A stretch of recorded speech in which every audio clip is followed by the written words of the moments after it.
जय हिंद दोस्तों। कैसे हैं आप लोग? आशा करता हूं आप लोग अच्छे होंगे, स्वस्थ होंगे, मस्त होंगे, ज़बरदस्त होंगे दोस्तों। जैसे कि आप लोग देख पा रहे होंगे दोस्तों, एक्सप्रेस सीरीज हमारे चैनल ऑफिशियल स्टडी अड्डा से दोस्तों एक एक्सप्रेस सीरीज चलाई गई है जो आरआरबी एनटीपीसी 2024-2025 एग्जाम के लिए है दोस्तों। इस सीरीज में आपको जीएस के प्रैक्टिस सेट और मैथ के प्रैक्टिस सेट मिलेंगे। जो मैथ की प्रैक्टिस सेट होगी वो दोस्तों सुबह चलती है 9 बजे से, और जो जीएस का प्रैक्टिस सेट होगा वो दोस्तों दोपहर 12 बजे आपको देखने को मिलेगा दोस्तों, जिसमें आप लोग सबसे महत्वपूर्ण प्रश्न जो प्रैक्टिस सेट होंगे दोस्तों वो प्रीवियस ईयर के क्वेश्चन होंगे जो पूछे जा चुके हैं, और कुछ क्वेश्चन होंगे जो आने की संभावना भी होगी दोस्तों। उस पर हम लोग चर्चा करेंगे दोस्तों। तो आप लोग टेलीग्राम चैनल से जुड़ जाइए दोस्तों, वहाँ पे आपको इस वीडियो की लिंक मिल जाया करेगी आसानी से दोस्तों। जितने लोग जुड़ चुके हैं दोस्तों उतने लोग क्लास को लाइक कर दें, शेयर कर दें। फिर हम क्लास को स्टार्ट करते हैं दोस्तों। आज की दोस्तों जो एक्सप्रेस सीरीज है, ये जब तक आपकी आरआरबी एनटीपीसी की परीक्षा नहीं हो जाएगी दोस्तों तब तक ये सीरीज आपको देखने को मिलेगी बिल्कुल फ्री दोस्तों। आप लोग उन दोस्तों को भी शेयर कर दीजिए जो लोग कोई भी कोर्स लेने में सक्षम नहीं है दोस्तों, वो लोग भी यहाँ से प्रैक्टिस करके दोस्तों अच्छा स्कोर कर सकते हैं दोस्तों। इसमें हम आप लोगों को दोस्तों जीएस का जो प्रैक्टिस सेट है, आज प्रैक्टिस सेट नंबर 1 है दोस्तों। इस पे हम कुछ महत्वपूर्ण प्रश्नों पे चर्चा करेंगे। और दोस्तों आरआरबी एनटीपीसी में जीएस 40 नंबर का आता है दोस्तों। जो 40 नंबर का जीएस होता है, सबसे बड़ी बात होती है दोस्तों, अगर आपकी पकड़ जीएस पे हो गई दोस्तों तो आप अच्छा स्कोर कर सकते हैं और आरआरबी एनटीपीसी की परीक्षा प्रथम टियर जो है दोस्तों उसका आप क्लियर कर सकते हैं दोस्तों। तो आप लोग जीएस को दोस्तों अच्छे से तैयार करिए दोस्तों। इसमें उच्च लेवल का दोस्तों जीएस पूछा जाता है, बहुत ही हाई लेवल का दोस्तों, क्योंकि आरआरबी एनटीपीसी की परीक्षा जो है बहुत ही कठिन परीक्षा है दोस्तों। अगर आप लोग तैयारी करेंगे दोस्तों तो कुछ भी नहीं है दोस्तों। तो आप लोग जीएस की पकड़ अच्छे से बनाइए दोस्तों। आइए हम आज कुछ महत्वपूर्ण प्रश्नों पे चर्चा करेंगे जो प्रीवियस ईयर में पूछे जा चुके हैं दोस्तों। उस पर आज हम क्लास को स्टार्ट करते हैं। तो दोस्तों आइए आज का मोटिवेशनल थॉट दोस्तों देखिए क्या है। आज का मोटिवेशनल थॉट दोस्तों देखिए क्या कह रहा है। जिंदगी में उतार चढ़ाव आते रहते हैं, जो जिंदगी में उतार चढ़ाव आते रहते हैं, लेकिन जो संघर्ष से नहीं घबराते वही असली योद्धा होते हैं दोस्तों। जिंदगी में उतार चढ़ाव का आना दोस्तों आम बात है, लेकिन जो संघर्ष से नहीं घबराते हैं दोस्तों वही असली योद्धा होते हैं दोस्तों। आइए देरी न करते हुए आज का पहला प्रश्न देखिए दोस्तों। अति महत्वपूर्ण प्रश्न दोस्तों। एक प्रश्न से दोस्तों कई प्रश्न आपको देखने को मिलेगा दोस्तों, जिससे आप लोग नोट्स जरूर बनाइए दोस्तों। नोट्स बनाने से आपको रिवीजन करने में दोस्तों बहुत ही आसानी होगी दोस्तों। देखिए पहला प्रश्न दोस्तों हमारा क्या कह रहा है दोस्तों। पहला प्रश्न देखिए दोस्तों, कह रहा है निम्नलिखित में से कौन सा दर्रा श्रीनगर और लेह को जोड़ता है दोस्तों। निम्नलिखित में से कौन सा दर्रा है जो श्रीनगर और लेह को जोड़ता है दोस्तों। यहाँ पे जोजिला हो जाएगा दोस्तों, ये मिस्टेक हो गया दोस्तों। तो बताइए दोस्तों आप लोग कौन सा दर्रा है। तो देखिए सबसे पहले दोस्तों श्रीनगर और लेह को जोड़ने वाले दर्रे को कौन जोड़ता है दोस्तों। ऑप्शन है जोजिला दर्रा, बड़ाला दर्रा, नाथुला दर्रा, जलेपला दर्रा। तो दोस्तों जो श्रीनगर और लेह को जोड़ता है तो वो हमारा हो जाएगा जोजिला दर्रा। ऑप्शन नंबर ए बिल्कुल करेक्ट इसका आंसर हो जाएगा। कौन सा दर्रा दोस्तों? जोजिला दर्रा जो है वो श्रीनगर और लेह को जोड़ता है। अब दोस्तों श्रीनगर जम्मू कश्मीर में है, और जम्मू कश्मीर से दोस्तों हम लोग जितने दर्रे हैं वहाँ के दोस्तों उसको देख लेते हैं दोस्तों। तो सबसे ऊपर दोस्तों जो भारत का सबसे ऊंचा दर्रा है उसे हम जानते हैं दोस्तों। देख लीजिए ये सब जम्मू कश्मीर के दर्रे हैं दोस्तों, आप लोग नोट कर लीजिए दोस्तों। जैसे जम्मू कश्मीर के दर्रा, पहला दर्रा जो है वो है काराकोरम दर्रा। कौन सा दर्रा दोस्तों? काराकोरम दर्रा, काराकोरम दर्रा। ये दोस्तों लद्दाख क्षेत्र में काराकोरम पहाड़ियों के मध्य स्थित है। कौन सा? काराकोरम दर्रा जो है, और ये भारत का सबसे ऊंचा दर्रा है दोस्तों। सबसे ऊंचा दर्रा कौन सा है दोस्तों? तो वो है काराकोरम दर्रा, सबसे ऊंचा दर्रा है भारत का दोस्तों। समुद्र तल से इसकी ऊंचाई कितनी है दोस्तों अगर पूछ ले, और ये पूछा जाएगा दोस्तों 100% ये पूछा जाएगा। दर्रा से एक दो प्रश्न आपको मिलेंगे एनटीपीसी में दोस्तों, इसीलिए इसको बहुत ही गहराई से पढ़िए दोस्तों। एक एक दर्रे के बारे में बहुत ही अच्छे से पढ़िए दोस्तों। दोस्तों इसकी काराकोरम दर्रा जो है सबसे ऊंचा दर्रा है। इसकी ऊंचाई दोस्तों 5654 मीटर है दोस्तों। कितना? 5654 मीटर इसकी ऊंचाई है दोस्तों। किसके? काराकोरम दर्रा की दोस्तों। इसको आप लोग नोट करिए दोस्तों। ये पीओके और चीन को जोड़ता है। किसको दोस्तों? पीओके और चीन को दोस्तों जोड़ता है काराकोरम दर्रा दोस्तों। ये दोस्तों दर्रा का चिन्ह होता है दोस्तों, दर्रा का दर्शाते हैं किससे, इससे दर्शाते हैं। ये पीओके और चीन को जोड़ता है, ये हो गया काराकोरम दर्रा दोस्तों। अब आइए दोस्तों दूसरा दर्रा देख लेते हैं दोस्तों। दूसरा हमारा जोजिला दर्रा है जो श्रीनगर और लेह को जोड़ता है। किसको जोड़ता है दोस्तों, श्रीनगर और लेह को जोड़ता है दोस्तों। इसके बारे में इसको भी देख लीजिए दोस्तों, ये जास्कर श्रेणी में आता है। किसमें दोस्तों, जास्कर श्रेणी में ये आता है जोजिला दर्रा। किसमें, जास्कर श्रेणी में आता है ये हमारा जोजिला दर्रा दोस्तों। और इसकी ऊंचाई 3528 मीटर है दोस्तों। कितनी, 3528 मीटर है इसकी ऊंचाई, किसकी, जोजिला दर्रा की दोस्तों। अब देखिए दूसरा पीर पंजाल दर्रा दोस्तों, एक है हमारा यही जम्मू कश्मीर में जितने दर्रे हम बता रहे हैं दोस्तों, ये सब जम्मू कश्मीर के दर्रे हैं। एक है पीर पंजाल दर्रा, कौन सा, पीर पंजाल दर्रा दोस्तों, पीर पंजाल दर्रा है एक, पीर पंजाल दर्रा है दोस्तों।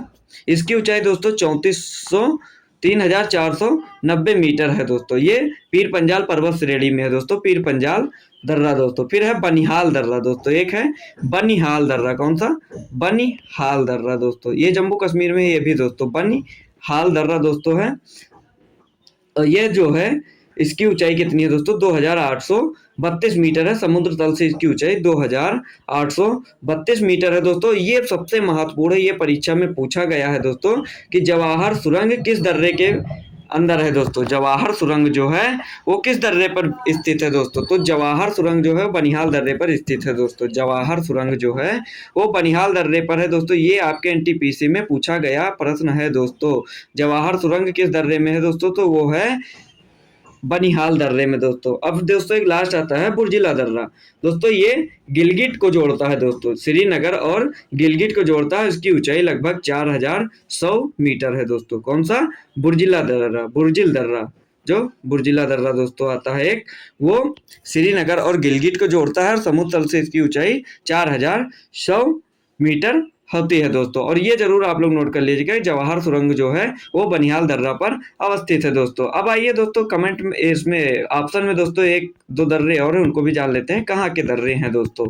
देखिए दोस्तों देरी लग रही है प्रश्न को हल करने में, लेकिन जानकारी आप लोगों को हो जाएगी दोस्तों। देखिए जो बड़ाला दर्रा दोस्तों है, जो बड़ाला दर्रा, ये कहाँ का है दोस्तों, तो इसका बड़ाला चा दर्रा इसका नाम होता है दोस्तों। बड़ाला चा दर्रा दोस्तों इसका पूरा नाम है। और ये हिमाचल प्रदेश का दर्रा है दोस्तों। हिमाचल प्रदेश में ये पाया जाता है दोस्तों। और ये हिमाचल की जास्कर श्रेणी में स्थित है। किसमें, जास्कर श्रेणी में स्थित है। और ये किसको जोड़ता है दोस्तों, तो ये मंडी और लेह को जोड़ता है। किसको, मंडी और लेह को जोड़ता है। कौन सा, बड़ाला चा दर्रा दोस्तों। बड़ाला चा दर्रा मंडी और लेह को जोड़ता है दोस्तों। दूसरा आ गया दोस्तों नाथुला दर्रा। देखिए दोस्तों नाथुला दर्रा जो है ये कहाँ का है दोस्तों, तो ये सिक्किम का है दोस्तों। नाथुला दर्रा जो है ये सिक्किम का है। और ये दोस्तों सिक्किम और तिब्बत को जोड़ता है। किसको, सिक्किम और तिब्बत को ये दर्रा जोड़ता है। कौन सा, नाथुला दर्रा। फिर आ गया जलेपला दर्रा दोस्तों, जो है ये भी सिक्किम का ही है दोस्तों। और जो ये है भारत और चीन के बीच व्यापार इस दर्रे पर किया जाता है। भारत और चीन से जो व्यापार होता है वो किस दर्रे से, ये जलेपला दर्रा से किया जाता है। सिक्किम का दर्रा है दोस्तों। इसकी समुद्र तल से ऊंचाई कितनी है दोस्तों, तो 4270 मीटर है। 4270 मीटर ऊंचा है दोस्तों। ये जलेपला दर्रा सिक्किम का है दोस्तों। नाथुला दर्रा ये भी सिक्किम का है।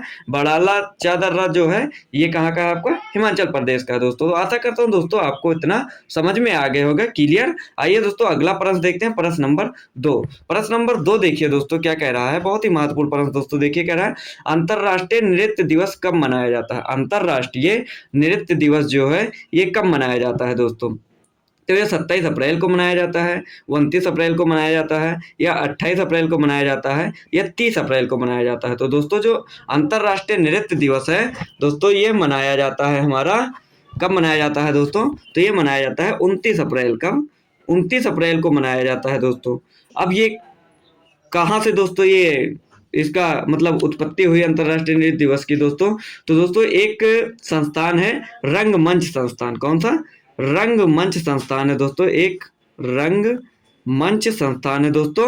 और उसका एक समिति है दोस्तों। कौन सी समिति है, अंतरराष्ट्रीय नृत्य समिति। अंतरराष्ट्रीय नृत्य समिति है दोस्तों एक, उसने दोस्तों इसका शुभारंभ किया था किसका, अंतरराष्ट्रीय नृत्य दिवस का 29 अप्रैल से दोस्तों। अब दोस्तों नृत्य आ गया है तो आप लोग शास्त्रीय नृत्य के बारे में जान लीजिए। दोस्तों भारत में कितने शास्त्रीय नृत्य हैं, तो दोस्तों अब हो गए 9। कितने हो गए दोस्तों शास्त्रीय नृत्य, 9 हो गए दोस्तों। मैं नंबर लिख के नाम लूंगा, आप लोग नोट कर लीजिएगा दोस्तों। देखिए पहला जो है वो है हमारा मोहिनी अट्टम। कौन सा, पहला हमारा जो शास्त्रीय नृत्य है दोस्तों वो है मोहिनी अट्टम। फिर दूसरा है हमारा कथकली।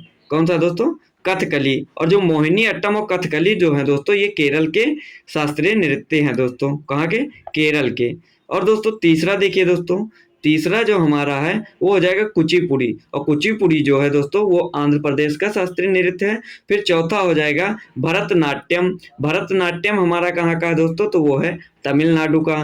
दोस्तों आप लोग नोट करिए, इसमें लिख नहीं जा रहा दोस्तों, आप लोग नोट करिए दोस्तों। फिर पांचवा हमारा हो जाएगा कथक। कथक जो है वो उत्तर पश्चिमी भारत का दोस्तों नाट्य है। कौन सा जो नृत्य है दोस्तों, कथक। फिर छठा हमारा है ओडिसी। ओडिसी ओडिशा का है दोस्तों। और सातवां है मणिपुरी, मणिपुर का है दोस्तों। फिर आठवां हमारा है सत्रिया दोस्तों जो असम का है। और नौवां हमारा छऊ है दोस्तों। ये नौवां जोड़ा गया दोस्तों, छऊ शास्त्रीय नृत्य में जोड़ा गया दोस्तों। इसको आप लोग कमेंट में बताइए दोस्तों छऊ कहाँ का है दोस्तों, ये आप लोगों के लिए है दोस्तों प्रश्न दोस्तों। छऊ शास्त्रीय नृत्य किस किस राज्य का है दोस्तों, इसको आप लोग कमेंट में बताइए दोस्तों। तो हमारे प्रश्न का उत्तर हो जाएगा अंतरराष्ट्रीय नृत्य दिवस कब मनाया जाता है, तो अंतरराष्ट्रीय नृत्य दिवस हमारा मनाया जाता है 29 अप्रैल को। ऑप्शन नंबर 20 का बिल्कुल करेक्ट आंसर हो जाएगा प्रश्न नंबर 2 का दोस्तों। आइए अगला प्रश्न देखते हैं, प्रश्न नंबर 3 दोस्तों। देखिए बहुत ही महत्वपूर्ण प्रश्न दोस्तों।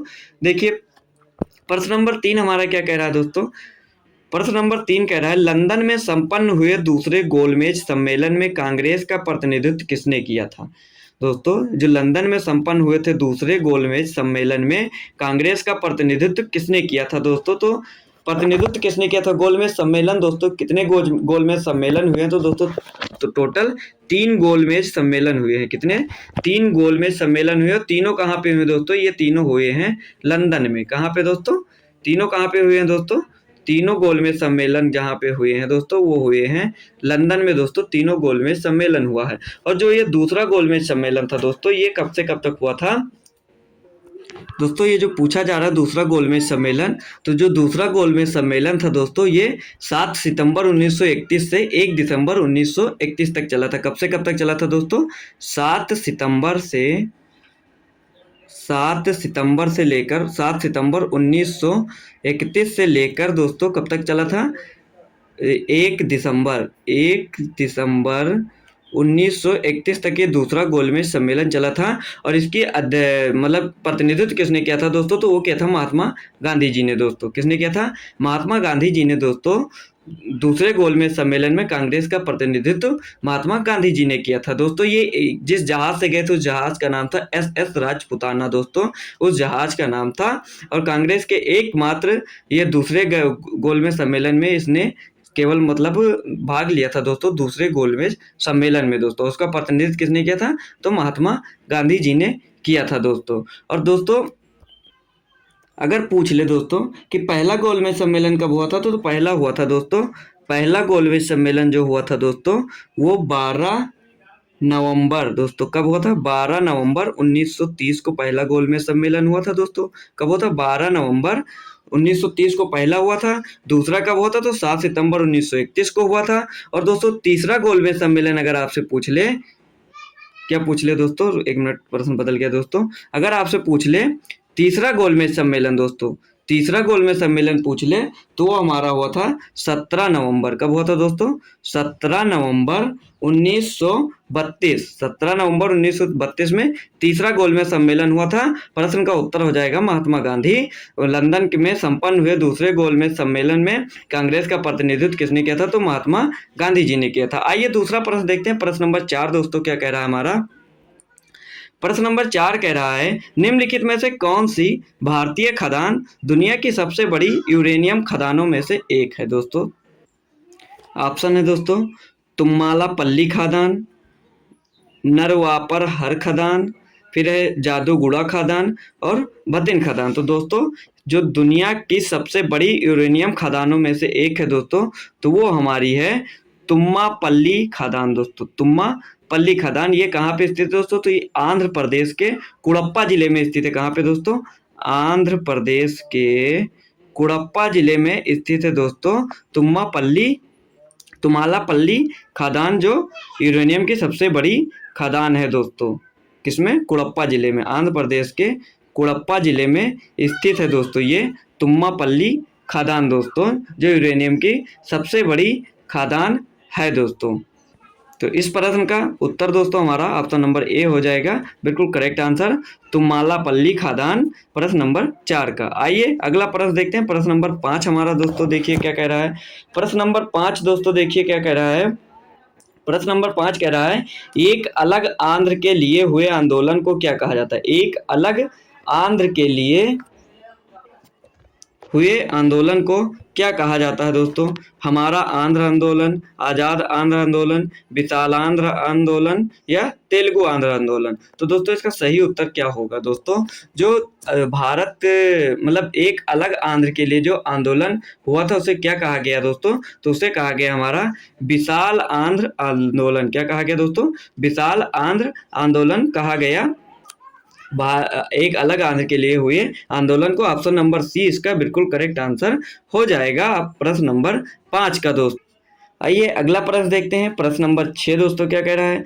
प्रश्न नंबर 6 कह रहा है, भारत के अंतरिक्ष कार्यक्रम का जनक किसे माना जाता है दोस्तों? भारत के अंतरिक्ष कार्यक्रम का जनक किसे माना जाता है दोस्तों? तो ऑप्शन है विक्रम साराभाई को, विक्रम सेठ को, आदित्य साराभाई या अनुज लाल को। तो दोस्तों इसका सही उत्तर क्या होगा दोस्तों? जो भारत के अंतरिक्ष कार्यक्रम,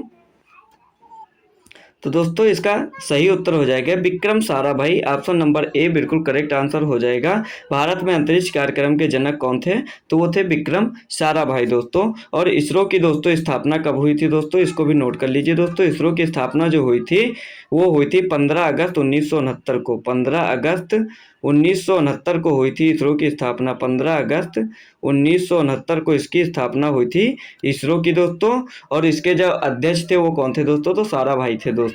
आइए, और एक समिति थी दोस्तों, भारतीय अंतरिक्ष अनुसंधान समिति, वो 1962 में बनी थी, जिसकी अध्यक्षता की थी साराभाई ने दोस्तों। और ठीक है, और इसरो की स्थापना जो हुई थी वो 15 अगस्त 1969 को हुई थी इसरो की स्थापना। प्रश्न नंबर 6 का उत्तर हो जाएगा ऑप्शन नंबर ए बिल्कुल करेक्ट दोस्तों। आइए अगला प्रश्न देखते हैं। प्रश्न नंबर 7 दोस्तों। प्रश्न नंबर 7 दोस्तों देखिए क्या कह रहा है। भारत ने किस पंचवर्षीय योजना के दौरान मिश्रित अर्थव्यवस्था का विकल्प चुना है? भारत ने किस पंचवर्षीय योजना के दौरान मिश्रित अर्थव्यवस्था का विकल्प चुना दोस्तों? ऑप्शन पहली, दूसरी, चौथी, तीसरी। तो दोस्तों जो भारत ने पंचवर्षीय योजना के दौरान मिश्रित अर्थव्यवस्था का विकल्प चुना था दोस्तों, तो वो हमारा हो जाएगा दूसरी पंचवर्षीय में भारत ने मिश्रित अर्थव्यवस्था का विकल्प चुना दोस्तों। तो पहली कब से, आप देख लीजिए, पहली पंचवर्षीय योजना कब से कब तक चली थी दोस्तों? तो पहली पंचवर्षीय योजना चली थी 1951 से लेकर 56 तक। कब से कब तक? 1951 से लेकर 56 तक। और हमारी जो दूसरी पंचवर्षीय योजना थी दोस्तों वो 1956 से लेकर कब तक चली थी दोस्तों? तो 61 तक, 1961 तक। चौथी पंचवर्षीय योजना जो है हमारी, ये जो चौथी पंचवर्षीय योजना है दोस्तों, ये 1969 से लेकर कब से कब तक चली थी? 74 तक चली थी दोस्तों। और ये तीसरी पंचवर्षीय योजना जो थी हमारी, तीसरी दोस्तों जो तीसरी थी 61 से 66 तक चली थी दोस्तों। कब से कब तक? 61 से 66 तक चली थी तीसरी पंचवर्षीय योजना। 1961 से 1966 तक चली थी। और दोस्तों तृतीय पंचवर्षीय योजना जो थी ये सबसे महत्वपूर्ण योजना थी दोस्तों। इसमें भारत में हरित क्रांति को जन्म दिया था दोस्तों इस पंचवर्षीय योजना में। और इसके जो कृषि वैज्ञानिक थे, इस हरित क्रांति के जनक जो कृषि वैज्ञानिक थे, उनका नाम था एम.एस. स्वामीनाथन। कौन था? एम.एस. स्वामीनाथन जो थे, उन्होंने हरित क्रांति को जन्म दिया था दोस्तों, यही तीसरी पंचवर्षीय योजना के अंतर्गत दोस्तों। स्वामीनाथन, इनका पूरा नाम था एम.एस. स्वामीनाथन दोस्तों। और एक दोस्तों बात नोट कर लीजिए दोस्तों, तीसरी पंचवर्षीय योजना का जो मुख्य उद्देश्य था वो था अर्थव्यवस्था को आत्मनिर्भर बनाना। क्या था? अर्थव्यवस्था को आत्मनिर्भर बनाना तथा स्वतः स्फूर्त अवस्था में पहुंचाना दोस्तों। ये तृतीय पंचवर्षीय योजना का उद्देश्य था दोस्तों। और हरित कभी कभी पूछता है दोस्तों प्रश्न की हरित क्रांति का जन्म किस पंचवर्षीय योजना के अंतर्गत हुआ था? तो तीसरी पंचवर्षीय योजना के अंतर्गत हुआ था हरित क्रांति का। इसमें कृषि नीति अपनाई गई थी दोस्तों, उसी के कारण दोस्तों ये हरित क्रांति को जन्म दिया था। और इसके जनक कौन माने जाते हैं दोस्तों? भारतीय हरित क्रांति में, मतलब भारत में हरित क्रांति के जनक कौन माने जाते हैं दोस्तों? तो उनका नाम है एम.एस. स्वामीनाथन। और अगर आपसे एक और पूछ ले कि विश्व में हरित क्रांति के जनक कौन माने जाते हैं, तो उनका नाम है नॉर्मन ई बोरलॉग। कौन दोस्तों? विश्व में नॉर्मन ई बोरलॉग है विश्व में हरित क्रांति के जनक, और भारत में एम.एस. स्वामीनाथन दोस्तों। आइए क्लियर, अगला प्रश्न देखते हैं, प्रश्न नंबर 8 दोस्तों। प्रश्न नंबर 8 दोस्तों क्या कह रहा है? प्रश्न नंबर 8 दोस्तों कह रहा है द फुल फॉर्म ऑफ भेल इज, भेल का पूर्ण रूप, ये आरआरबी दोस्तों, आरआरबी में पूछा गया इसलिए आ गया है दोस्तों, ये मिस्टेक हो गया दोस्तों। भेल का पूर्ण रूप क्या है दोस्तों? भारत में heavy electricals limited, Bharat heavy electronics limited, of heavy electrical limited दोस्तों, या ऑफ हैवी इलेक्ट्रिकल लिमिटेड दोस्तों। तो दोस्तों इसका सही जो उत्तर है वो हो जाएगा Bharat heavy electricals limited, Bharat heavy electricals limited. Option number A इसका बिल्कुल करेक्ट आंसर हो जाएगा दोस्तों। और ये महारत्न कंपनी है दोस्तों। कौन सी कंपनी है दोस्तों? ये महारत्न कंपनी है। इसकी स्थापना कब हुई थी? तो 1964 ईस्वी में हुई थी दोस्तों। कब हुई थी? 1964 ईस्वी में हुई थी इसकी स्थापना भेल की। और ये महारत्न कंपनी है दोस्तों। कौन सी? महारत्न कंपनी है दोस्तों ये। कौन सी? भेल हमारी। आइए अगला प्रश्न देखते हैं, प्रश्न नंबर 9 क्या कह रहा है? प्रश्न नंबर 9 देखिए दोस्तों, कह रहा है हमारा ग्रीन हाउस गैसों का सबसे बड़ा उत्सर्जक क्षेत्र कौन सा है? दोस्तों ग्रीन हाउस का सबसे बड़ा उत्सर्जक क्षेत्र कौन सा है दोस्तों? तो कृषि है, या कूड़ा करकट है, ऊर्जा है, या लैंड यूज चेंज है? तो दोस्तों प्रश्न नंबर 9 का जो हमारा सही उत्तर है वो हो जाएगा हमारा ऊर्जा। ऑप्शन नंबर सी इसका बिल्कुल करेक्ट आंसर हो जाएगा। प्रश्न नंबर 9 का ग्रीन हाउस गैसों का सबसे बड़ा उत्सर्जक क्षेत्र कौन सा है? तो हमारा हो जाएगा ऊर्जा दोस्तों। आइए अगला प्रश्न देखते हैं, प्रश्न नंबर, इसमें दोस्तों एक बात और नोट कर लीजिए दोस्तों, एक ग्रीन हाउस में एक दोस्तों इसमें और नोट कर लीजिए दोस्तों एक चीज, प्रश्न नंबर 8-9 में देख लीजिए दोस्तों, ग्रीन हाउस से संबंधित एक प्रोटोकॉल हुआ था जिसका नाम था क्योटो प्रोटोकॉल। क्या नाम था? क्योटो प्रोटोकॉल नाम था दोस्तों उसको, क्योटो प्रोटोकॉल नाम था उसका दोस्तों, क्योटो प्रोटोकॉल। कब हुआ था दोस्तों? तो ये 1987 में हुआ था। कब हुआ था? 1987 में हुआ था क्योटो प्रोटोकॉल। और दोस्तों इसका एक और प्रोटोकॉल था जिसका नाम था मॉन्ट्रियल प्रोटोकॉल। क्या नाम था? मॉन्ट्रियल प्रोटोकॉल दोस्तों नाम था उसका। और ये कब हुआ था? 1997 में दोस्तों। ये ग्रीन हाउस से संबंधित है, ये ओजोन परत से संबंधित है दोस्तों। आइए अगला प्रश्न देखते हैं, प्रश्न नंबर 10 हमारा क्या कह रहा है दोस्तों?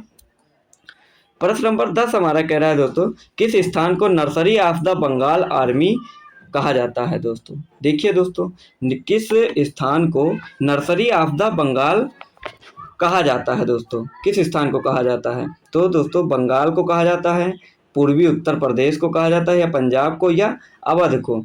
तो दोस्तों जो nursery of the Bengal army कहा जाता है वो कहा जाता है हमारे अवध को। किसको दोस्तों? अवध को कहा जाता है nursery of the Bengal army दोस्तों। किसको? अवध को कहा जाता है दोस्तों। अवध से सबसे ज़्यादा सैनिक दोस्तों थे बंगाल आर्मी में। सर्वाधिक सैनिक कहाँ से लिए गए थे?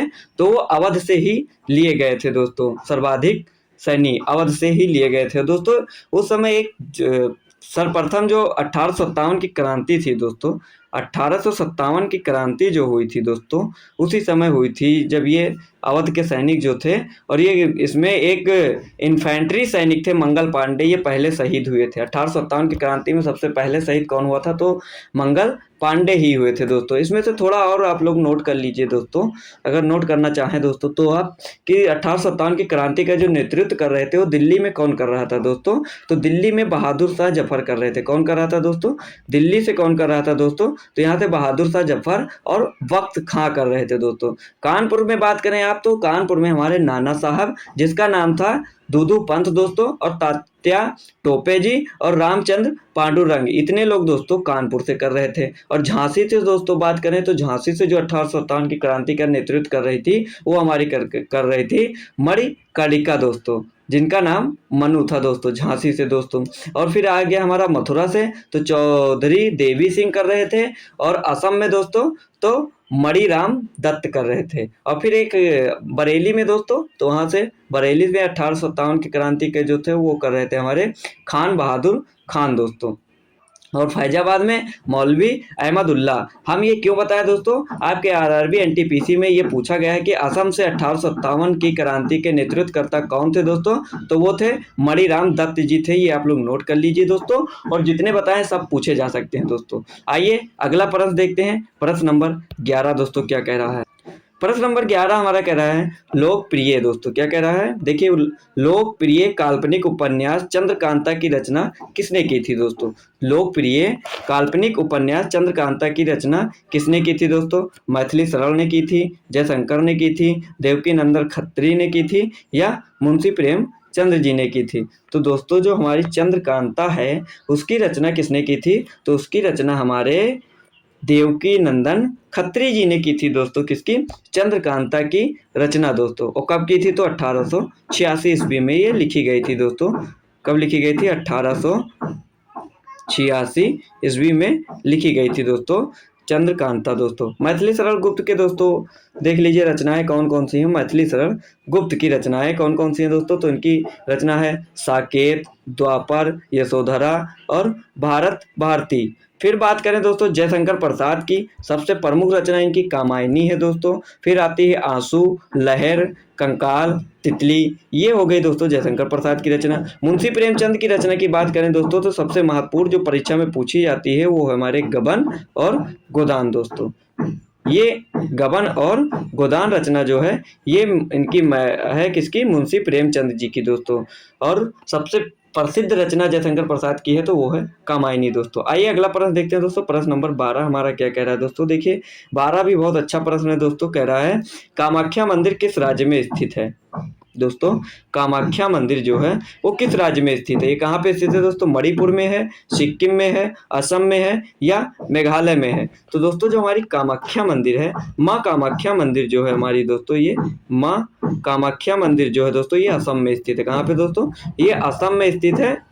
किस पहाड़ी पर है दोस्तों, तो ये नीलांचल पहाड़ी पर स्थित है दोस्तों। कहाँ पे, नीलांचल पहाड़ी पर स्थित है यह मंदिर, माँ कामाख्या का मंदिर। और ये कहाँ पे है, तो गुवाहाटी के पास है दोस्तों। और यहाँ पे एक मेला लगता है दोस्तों, अम्बुपाची मेला दोस्तों। कहाँ पे, यही माँ कामाख्या मंदिर पे दोस्तों एक मेला लगता है, उसका नाम है अम्बुबाची मेला दोस्तों। क्या नाम है उसका, अम्बुबाची मेला नाम है उसका। और ये किस नीलांचल पहाड़ी पर स्थित है दोस्तों माँ कामाख्या मंदिर, और ये कहाँ, गुवाहाटी के पास है। किस राज्य में है दोस्तों, तो वो असम में है। ऑप्शन नंबर सी इसका बिल्कुल करेक्ट आंसर हो जाएगा प्रश्न नंबर 12 का दोस्तों। ऑप्शन नंबर सी, माँ कामाख्या मंदिर असम में है दोस्तों। आइए अगला प्रश्न देखते हैं, प्रश्न नंबर 13 देखिए दोस्तों।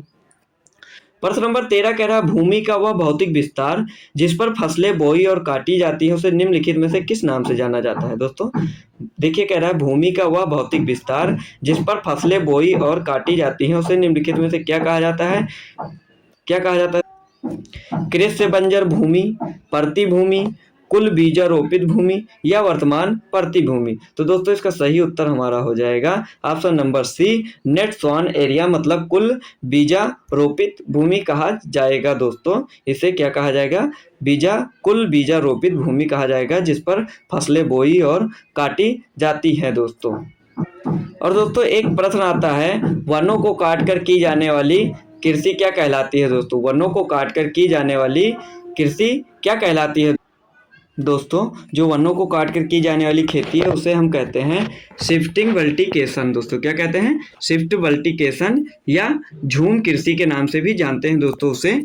जो वनों को काटकर की जाने वाली खेती है दोस्तों और जिस पर फसलें बोई जाती हैं, काटी जाती हैं, उसे हम कुल बीजारोपित भूमि कहते हैं दोस्तों। आइए अगला प्रश्न देखते हैं, प्रश्न नंबर 14 हमारा क्या रहा है, हमारी जिह्वा पर कौन सा अभिग्राही रिसेप्टर स्थित होता है। हमारी जिह्वा पर कौन सा अधिग्राही रिसेप्टर स्थित होता है दोस्तों? जिसने बायो पढ़ा होगा दोस्तों वो तो जानता होगा दोस्तों। आइए हम बताते हैं दोस्तों।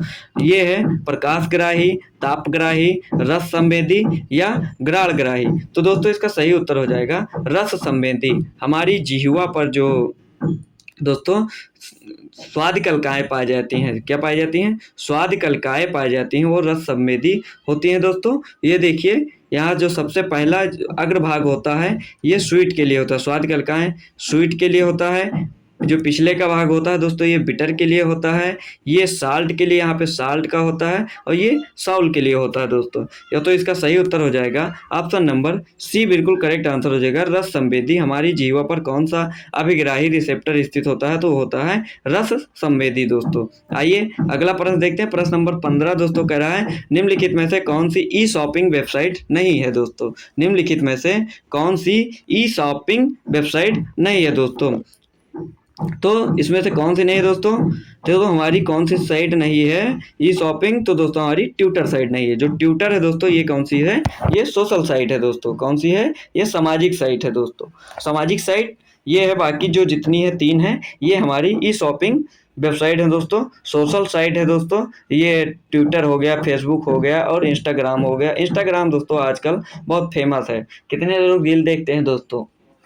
सभी लोग, लगभग सभी लोग रील देखते हैं दोस्तों इंस्टाग्राम पे दोस्तों। सभी दीवाने हैं इंस्टाग्राम के दोस्तों। तो प्रश्न नंबर 15 का हमारा सही उत्तर हो जाएगा ऑप्शन नंबर सी दोस्तों। ट्विटर जो है वो ई शॉपिंग वेबसाइट ना हो करके वो सामाजिक वेबसाइट है, सामाजिक साइट है दोस्तों। आइए अगला प्रश्न देखते हैं। प्रश्न नंबर 16 दोस्तों।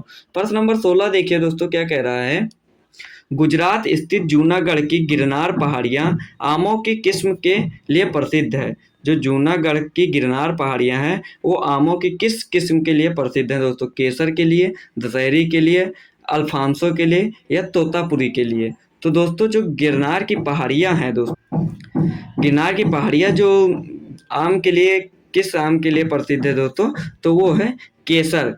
केसर आम जो है, केसर आमों की किस्म के लिए ये प्रसिद्ध है। और ये दूसरा सर्वाधिक दोस्तों प्रसिद्ध आम है दोस्तों। केसर जाति का जो आम है दोस्तों ये जूनागढ़ की गिरनार पहाड़ियों में आमों की किस्म के लिए प्रसिद्ध है, केसर जाति का दोस्तों। तो ऑप्शन नंबर ए इसका बिल्कुल करेक्ट आंसर हो जाएगा प्रश्न नंबर 16 का दोस्तों। आइए अगला प्रश्न देखते हैं। प्रश्न नंबर 17 हमारा क्या कह रहा है।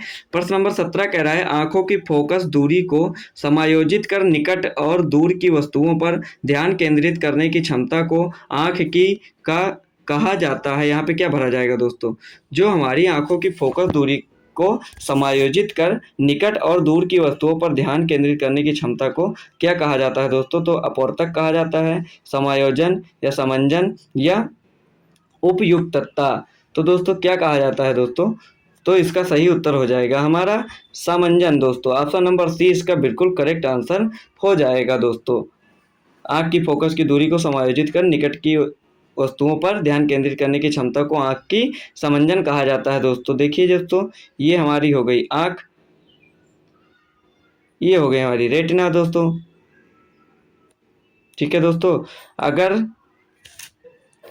दोस्तों प्रतिबिंब रेटिना से पहले बनता है, अगर प्रतिबिंब रेटिना से पहले बनता है दोस्तों तो कौन सा दोष होगा? वो निकट दूरदृष्टि दोष होगा। क्या होगा? मायोपिया, निकट दृष्टि दोष होगा दोस्तों। और इसको दूर करने के लिए हम अवतल लेंस का प्रयोग करते हैं। और अगर रेटिना के दूर बनता है दोस्तों प्रतिबिंब तो वहाँ पे दोस्तों दूर दृष्टि दोष होगा, जिसे हम उत्तल लेंस का प्रयोग करके दोस्तों दूर करते हैं दोस्तों। क्या? दूर दृष्टि दोष दोस्तों। तो आइए अगला प्रश्न देखते हैं दोस्तों। प्रश्न नंबर 18 क्या कह रहा है हमारा। प्रश्न नंबर 18 देखिए दोस्तों क्या कह रहा है हमारा। कह रहा बंगाल के नवाब सिराजुद्दौला पलासी की लड़ाई में किस वर्ष हारे थे? जो बंगाल के नवाब सिराजुद्दौला थे वो पलासी की लड़ाई में किस वर्ष हारे थे दोस्तों? 1757 में, 1756 में या 1755 में या 1752 में? तो दोस्तों जो सिराजुद्दौला पलासी की लड़ाई में हारे थे तो वो हमारी लड़ाई थी 1757 ईस्वी में हुई थी। कब हुई थी दोस्तों? ये हुई थी 23 जून 1757 में। कब हुई थी? 23 जून 1757 में हुई थी। पलासी का युद्ध दोस्तों हुआ था। और इसमें 2 थे। कौन थे दोस्तों? एक तरफ थे बंगाल के सिराजुद्दौला जी और एक तरफ थे अंग्रेज दोस्तों। कौन थे? अंग्रेज दोस्तों। और इसमें दोस्तों अंग्रेज की तरफ से साथ देने वाले जो थे दोस्तों, इनके विश्वासघाती इनकी खाला थी, जिनका नाम था घसीटा बेगम दोस्तों। क्या नाम था? इनकी घसीटा बेगम थे, जो इनसे विश्वासघाती थी दोस्तों। वो अंग्रेजों से मिल गई थी दोस्तों। और दोस्तों एक भगत सेठ भी थे, मीर जाफर भी मिल गए थे उनसे, और मीर मदन भी मिल गए थे दोस्तों, जो इन अंग्रेजों से मिल गए थे, इनके खिलाफ दोस्तों हो गए थे। और इनकी तरफ से दोस्तों 2 सेनापति लड़े थे। कौन से? एक मोहन लाल दोस्तों, नहीं मदन लाल दोस्तों, और एक मीर मदान, ये दोनों लड़े थे इनके तरफ से दोस्तों। बंगाल के नवाब सिराजुद्दौला की तरफ से दोस्तों लड़े थे दोस्तों। आइए अगला प्रश्न दोस्तों हमारा है क्या? 19 दोस्तों। अब 19 देखिए, कह रहा है किसानों की त्वचा को कीटनाशकों के प्रभाव से बचाने के लिए द्वारा एक टॉपिकल जेल विकसित किया गया है। किसके द्वारा दोस्तों एक टॉपिकल जेल विकसित किया गया है किसानों की त्वचा को कीटनाशकों के प्रभाव से बचाने के लिए? तो दोस्तों इसका सही उत्तर ऑप्शन क्या होगा दोस्तों? ऑप्शन देखिए, ऑप्शन क्या? भारतीय विश्व विज्ञान अनुसंधान, राष्ट्रीय वनस्पति अनुसंधान संस्थान, या स्टेम सेल विज्ञान और पुनर्योजी चिकित्सा संस्थान, या भारतीय कृषि अनुसंधान दोस्तों। तो इसका सही उत्तर हमारा हो जाएगा दोस्तों स्टेम सेल विज्ञान। क्या होगा दोस्तों? स्टेम सेल विज्ञान और पुनर्योजी चिकित्सा संस्थान, जो बेंगलुरु में है दोस्तों। ऑप्शन नंबर सी इसका बिल्कुल करेक्ट आंसर हो जाएगा प्रश्न नंबर 19 का दोस्तों। आइए अगला प्रश्न देखते हैं। प्रश्न नंबर 20 क्या कह रहा है दोस्तों?